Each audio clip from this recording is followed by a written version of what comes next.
Oui, alors je te disais tout à l'heure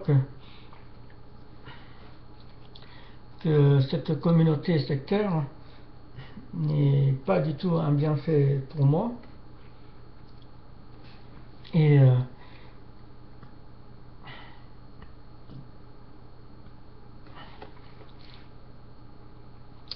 et je dirais que cette communauté n'est pas non plus un bienfait pour la société, parce que je constate euh, que leurs victimes, la majorité d'entre eux, pour ne pas dire tous, sont devenus des parasites de la société, des, des, des, des gens anxieux, des consommateurs de médoc, des suicidaires, des, des gens qui sont devenus réellement malades.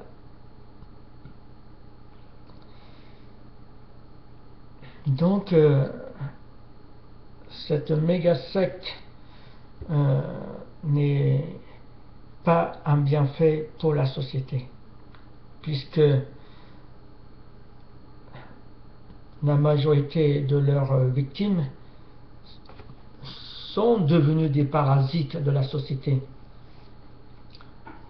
Donc on ne peut pas dire que cette communauté puisse être patriotique, puisque voilà quoi, hein. Et c'est l'État qui prend en charge les médicaments qui coûtent environ 100 €. Les médicaments concernant les personnes qui entendent des voix, des gens schizophrènes, etc. Et pour l'instant, il n'y a pas de justice pour eux.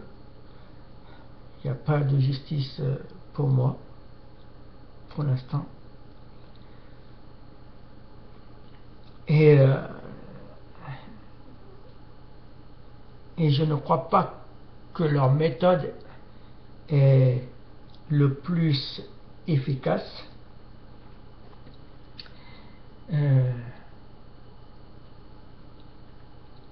Non.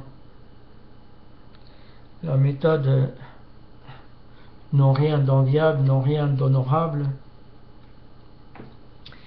Et ce n'est pas de cette façon-là qu'on peut changer la mentalité. Et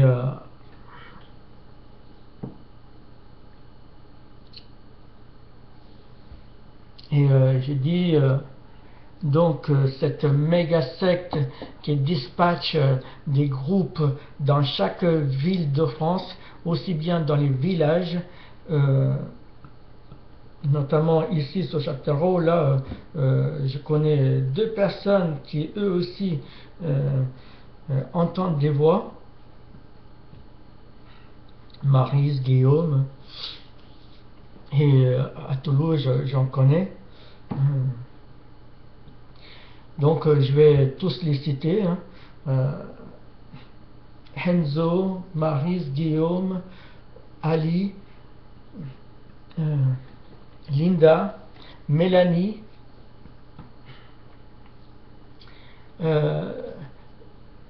sont des personnes qui n'ont rien d'un terroriste, qui n'ont rien de criminel. C'est des petites gens comme moi. Et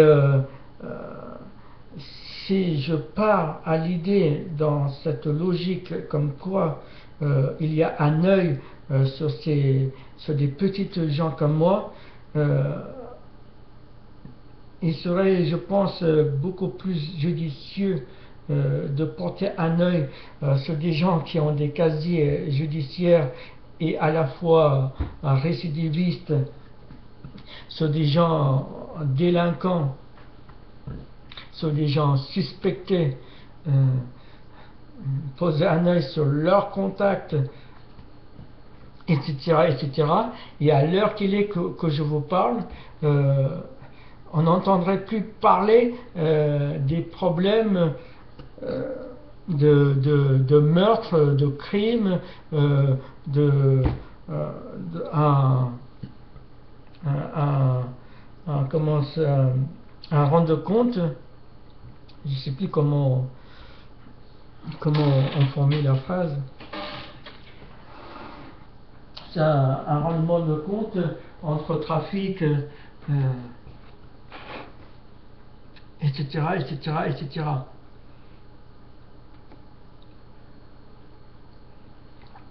Donc ça démontre bien que j'ai affaire à une méga secte manipulateur, fourbe, criminel,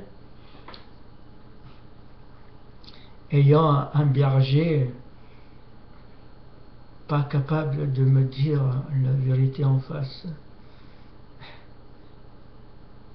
Et c'est une communauté qui arrive à faire croire à beaucoup de gens qu'ils vivent pour la vérité, pour la justice. Mais non, non, non. Ils arrivent à faire croire à ces gens-là, mais pas à moi. Pas à moi. Une personne qui vit pour la vérité a le devoir de le faire savoir à tout le monde sans exception.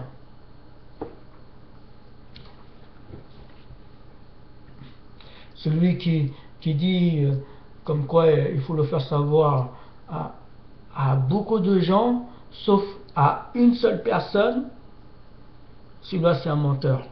Voilà ce que je dis.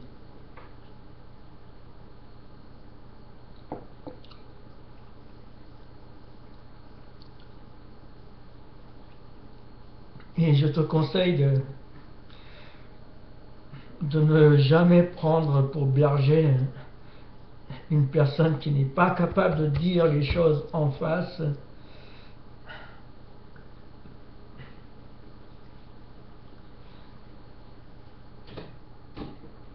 Parce que je sais que le berger de cette communauté attend de moi que je devienne un légume, que je devienne complètement malade, que je deviens suicidaire,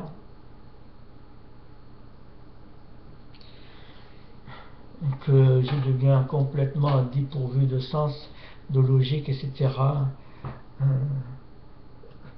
Pour faire le beau aux yeux de sa communauté. Je suis conscient de ça.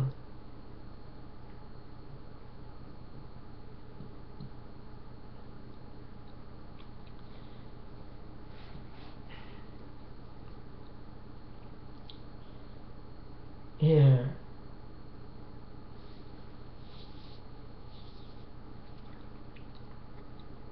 comme je disais l'autre fois, ouais, cette méga secte a réussi à me faire regretter d'avoir été adopté par mes parents adoptifs que j'adore, que j'aime, ma famille, je les aime, et mes amis.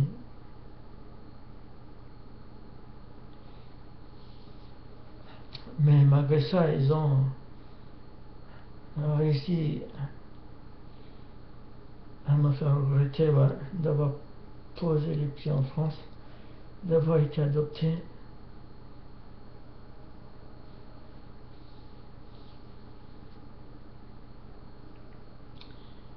Et pour l'instant, ma vie est entre leurs mains et c'est très dommage. C'est bien dommage pour moi.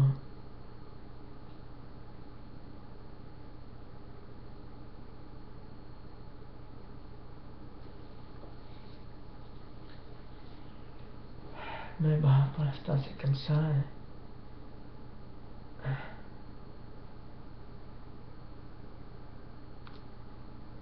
Et je peux être fier de moi-même d'éprouver aucune haine envers eux. fier de moi-même que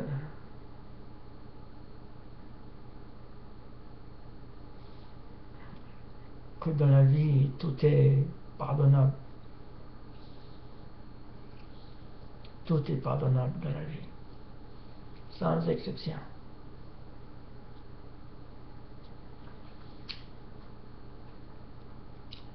Je les pardonne, mais je leur dis pas merci.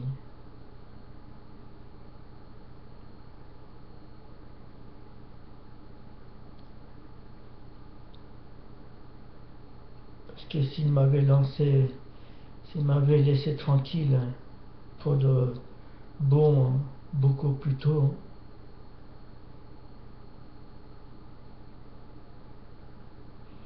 ma vie ne serait pas ainsi.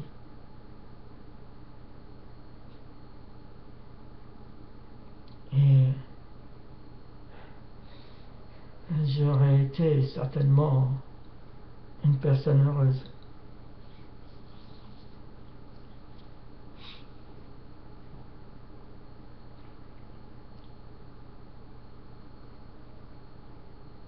Ils m'ont accusé de plein de choses.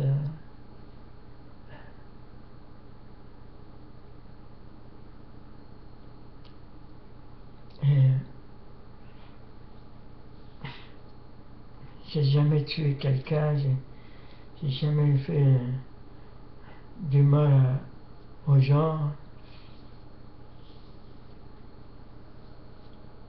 J'en ai déçu, d'accord, j'ai déçu des personnes. Mais franchement, toutes mes conneries, je les ai payées. Et j'ai encore la liste des personnes à qui je leur redois,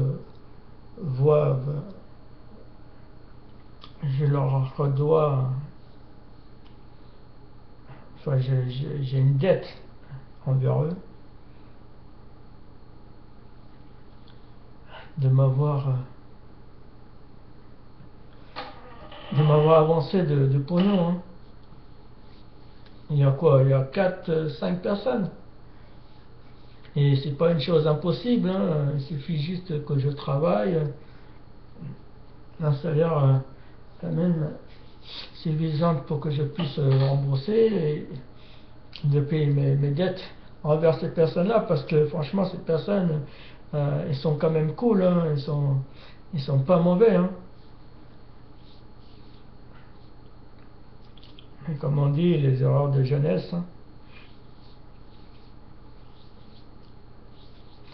Et une fois que j'aurai payé toutes mes dettes, je te dis, je suis j'allais dire que je suis blanc comme neige. Je suis en train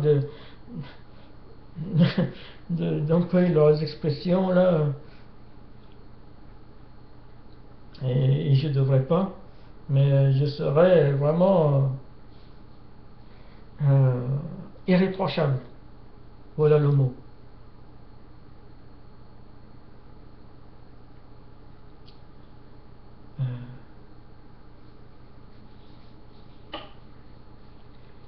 Et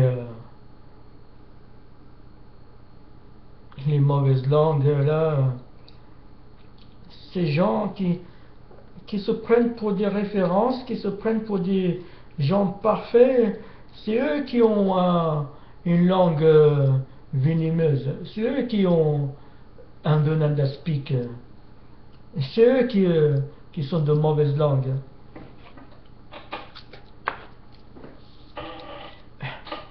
En train de critiquer les uns et les autres. Et les gens, malheureusement, les croient sur parole.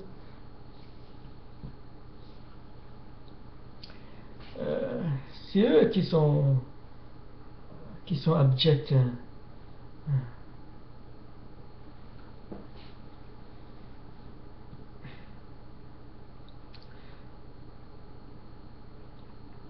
En train de salir une autre personne, etc. des simples métouches, quoi, hein. Ce sont des simples métouches qui en fin de compte, foutent, foutent le bordel, en train de diviser des couples, des familles, de diviser les amis. Euh, et ils voient ce que font les autres, ils entendent ce que font les autres, mais eux-mêmes ne s'entendent pas parler, eux-mêmes ne se regardent même pas. euh, et j'ai bien plus de respect envers les salopes que ces putes. Pour moi, ce sont des putes, hein. Hum. Et, euh, et d'ailleurs, en parlant de putes, franchement,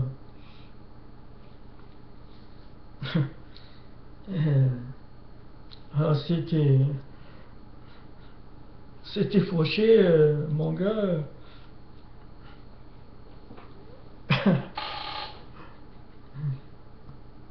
Là, tu vas connaître que la masturbation, quoi.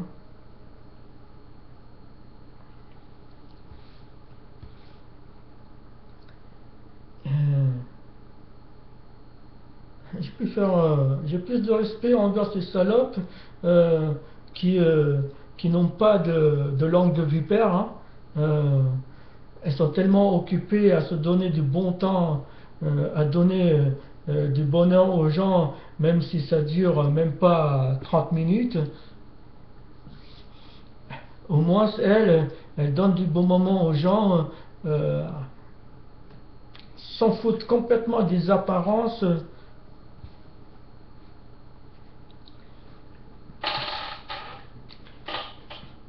Alors que ces putes là, ah, il faut payer, quoi.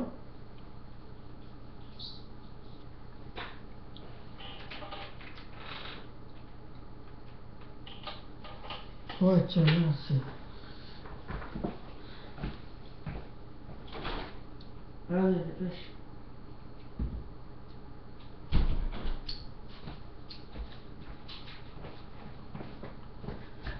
Euh,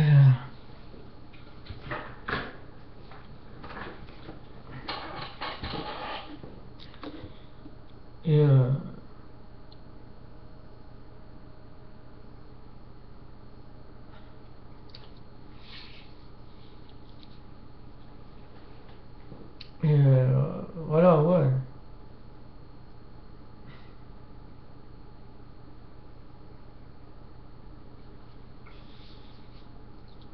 Et ces bandes de cons là qui s'accaparent, qui s'accaparent d'elle de peur qu'elle aille voir ailleurs, en train de s'accaparer d'elle pour faire des tournantes dans les caves.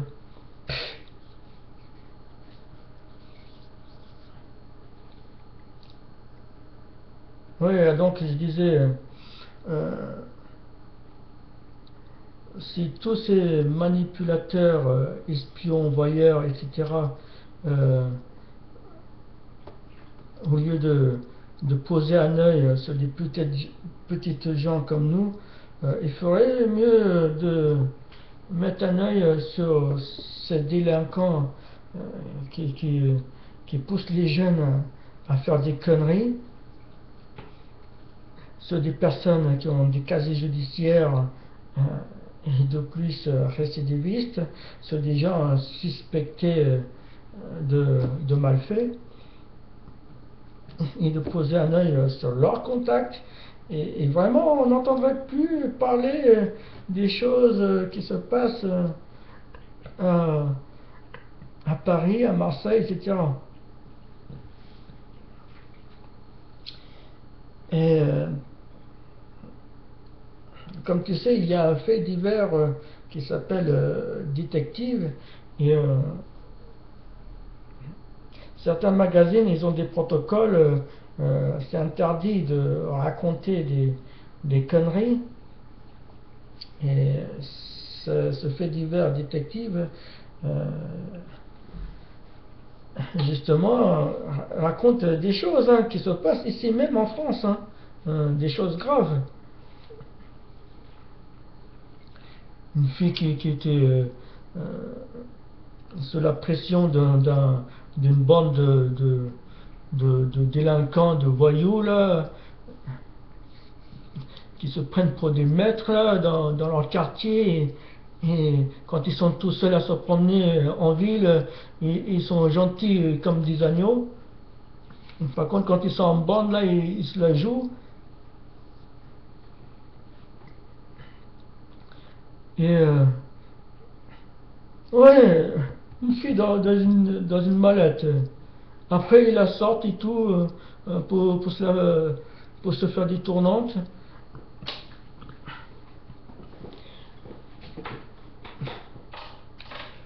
Des gosses qui tuent des parents et inversement. Nous sommes dans une société, soi-disant, à ce qu'il paraît, une, un système social exemplaire dans le monde entier. Et pourtant, il se passe des choses graves.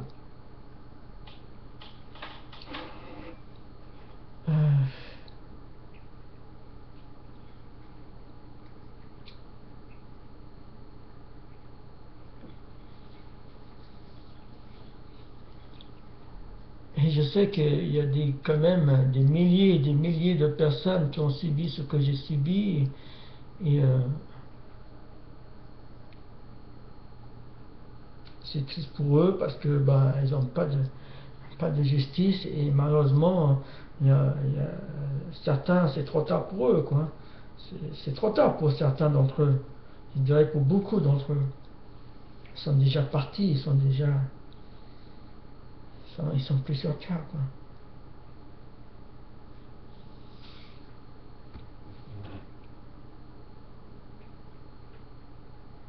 Et nous, les soi-disant schizophrènes, nous sommes laissés pour compte. On est ignorés, les gens, ils ont peur de t'aborder. C'est pour ça que je dis merci à toutes les personnes que j'ai rencontrées et j'ai pris la peine et je me dois de leur dire ce que je subis parce que j'aime pas me trouver entre deux chaises. Se trouver entre deux chaises, qui est mal à l'aise, il y a une sorte d'hypocrisie. Donc j'étais obligé de dire à tout le monde, à toutes les personnes que j'ai fréquentées, que j'entends des voix, que j'ai mal aux oreilles, que je suis espionné par une méga secte qui me manipule. Je suis obligé de leur dire cela. Comme ça, ils ne seront pas interpellés par mon comportement qui leur semble bizarre. Ça éviterait à ce que ces personnes psychotent à mon sujet.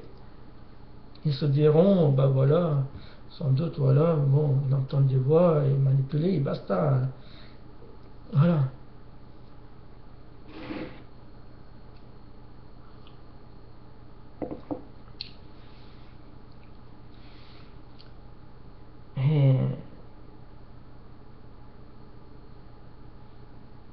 Et voilà, quoi.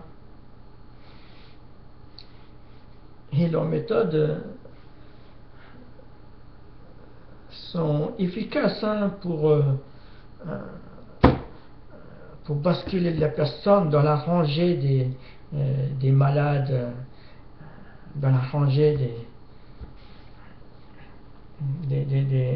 des handicapés, etc. Parce que quand j'ai entendu leur voix, que j'ai été voir mon médecin, j'étais honnête envers mon médecin. Je lui ai dit, bah, docteur, j'ai mal aux oreilles de temps en temps, et, euh, et, euh, et de temps en temps, j'entends les voix des personnes qui me surveillent. Le médecin, de façon automatique, me dit, eh ben, monsieur Pariente, vous êtes schizophrène. Allez hop, tac, il écrit, machin, tac, et me voilà dans la Cotorep, me voilà dans la rangée des, des handicapés.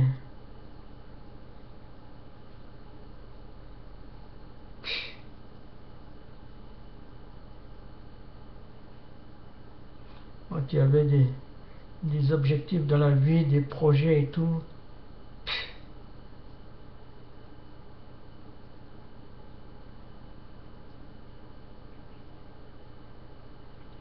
Il y a certains projets, c'est trop tard. Hein. C'est trop tard. Avance de gagner au loto.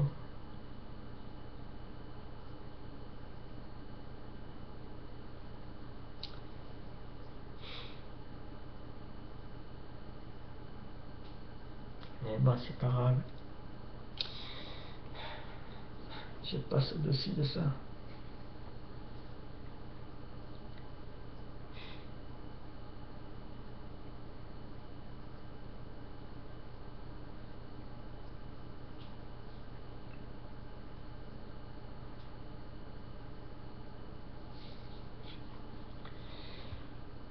Ouais. Donc, bah voilà. Je te dis à la prochaine connexion. Et voilà. Allez, ciao.